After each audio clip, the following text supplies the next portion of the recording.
자, 간밤에 불태우는 아주 화끈한 소식이 지금 있죠. 이 시대에 살아있는 참 지성인 언론인 손석희 관련해서 지금 엄청난 이슈들이 벌어지고 있어요. 내용을 좀 살펴볼게요. 일단 JTBC 보도자료를 관련해서 이제 말씀을 드릴게요.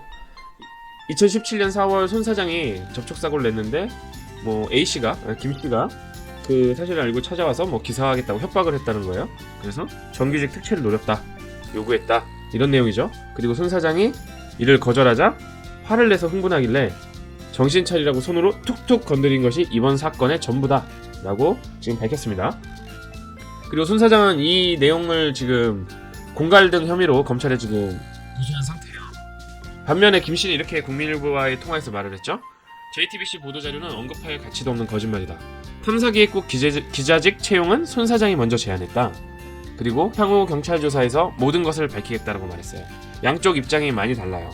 근데 여기서 공통되는 부분들이 하나 있습니다. 바로 손으로 툭툭 건드린 것. 이것이 지금 가장 큰 이슈가 될 것 같아요. 이 손으로 툭툭 건드린 것이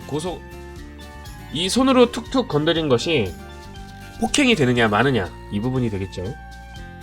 근데 녹취록을 살펴보면 이런 내용이 있어요.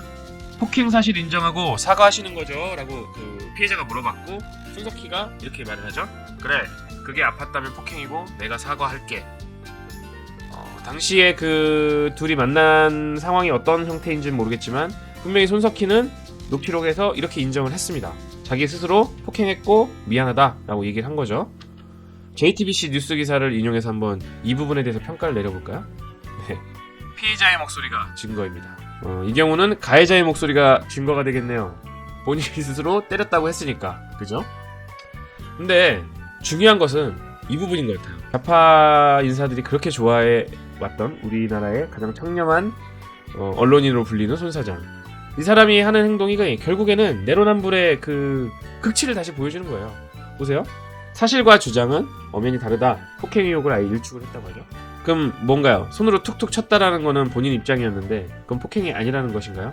폭행을 언제부터 때린 사람 입장에서 폭행인지 아닌지를 판단하게 되었죠? 본인 스스로가 툭툭 치고 있다는 것은 녹취록상에서 지금 밝혔어요. 그리고 그게 폭행이고 미안하다라고 말까지 했죠.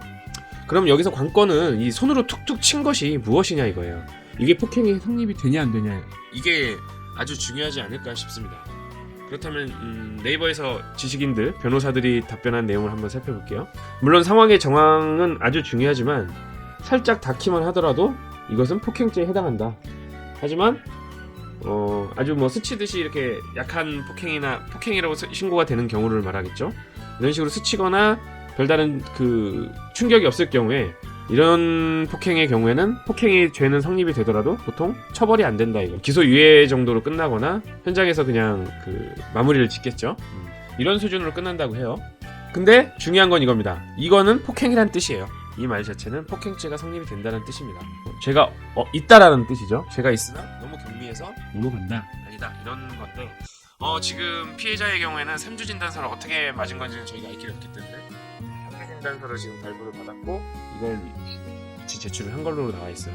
3주 진단의 경우에는 굉장히 큰 처벌이 될 수 있는 사항이 되겠죠. 근데 이 폭행죄가 지금 사실은 제 생각에는 관심의 그 핵심은 아닌 것 같아요. 그 기자가 처음에 말했던 손석희와의 미래, 이 부분이 아닐까 합니다. JTBC에서 입장문을 내기를 손석희가 작년에 2017년이었나요? 그 가벼운 접촉사고가 있었고 그거를 현장에서 모르고 갔다가 모를 정도로 아주 가벼운 접촉사고였다 보니 현금을 주고 합의를 보고 마무리를 했다, 이런 내용이었어요. 근데 그 기자가 그 사실을 가지고 협박을 했다 이거죠. 근데 한번 우리가 이성적으로 한번 내용을 생각을 해보자고요. 아니면 우리나라에서 어떤 지위에 있는 사람이든 정말 참 양심 있는 지성인이든 언론인이든 그 누군가가 차를 운전하다가 가벼운 접촉사고를 냈어요. 그래서 접촉사고가 난 줄도 모르고 있다가 연락이 와서 돈을 줬어요. 아, 그랬나요? 합의를 했어요. 이게 이슈가 될 수 있는 문제가 되나요? 이게 문제가 될 만한 상황이 될까요? 과연 손석희는 그게 그렇게 두려워서 이 사람을 불러서 미래를 했을까요? 저는 이 접촉사고 당시 그 무엇인가 다른 게 있었던 건 아닌지 그게 굉장히 궁금합니다. 이 정황은 그런 것들을 내포하고 있는 게 아닌가 싶어요. 자, JTBC 입장문을 한번 다시 해볼게요.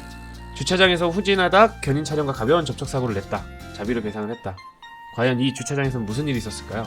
저는 단순 접촉에선 절대 아무런 문제가 될 만한 사항이 없다고 생각해요. 이걸 가지고 협박을 할 수가 없어요. 협박을. 너 운전하다 사고 냈지가 너 운전 못한다라고 욕할 수는 있어도 협박이 될 수 있나요? 보통 운전을 하다가 우리가 자리를 뜰 때 가장 쉽게 있을 수 있는 일들은 무엇이 있을까? 한번 생각을 해보면 오히려 의심이 가는 부분들이 있습니다. 혹시 이거는 다 저의 개인적인 생각이고 아직은 전혀 사실과 나타난 것이 없는 겁니다. 과연 주차장에서 사고를 내고 자리를 뜬 사람한테 가장 구린 일이 무엇이 있을 수 있을까? 이런 것들에 대한 이야기예요. 우리가 보통 운전하다 가장 흔하게 자리를 뜨는 이유는 첫 번째, 음주운전이 있겠죠. 음주운전을 하다 주차장에서 후진을 했고 견인 차량과 가벼운 접촉사고를 냈다. 그리고 자리를 떴다. 나중에 합의를 했다. 이건 굉장히 문제가 될 수 있죠.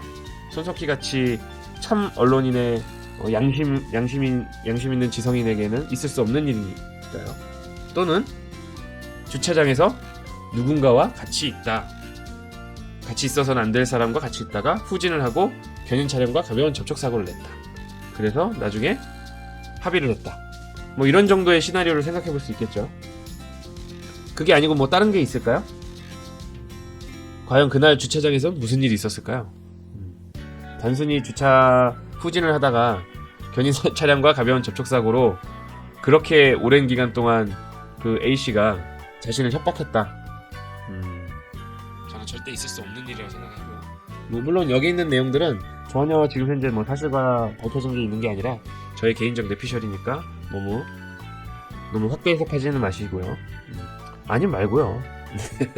자, 이건 손석희 씨가 그동안 오랫동안 던진 말들이 있기 때문에 본인 스스로 이제 자신이 했던 말들이 올가매는 상황들이 다시 지금 오게 될 것 같아요. 구설수에 한번 올랐으니 모든 것이 다 이제 이 문제가 될 것 같습니다. 저는 개인적으로 손석희를 별로 좋아하지도 않았고 과거부터 그 백분 토론부터 시작해서 토론을 진행하는 것들이 상당히 편향돼 있다고 저는 느꼈기 때문에 그렇게 좋아하지 않던 사람이에요.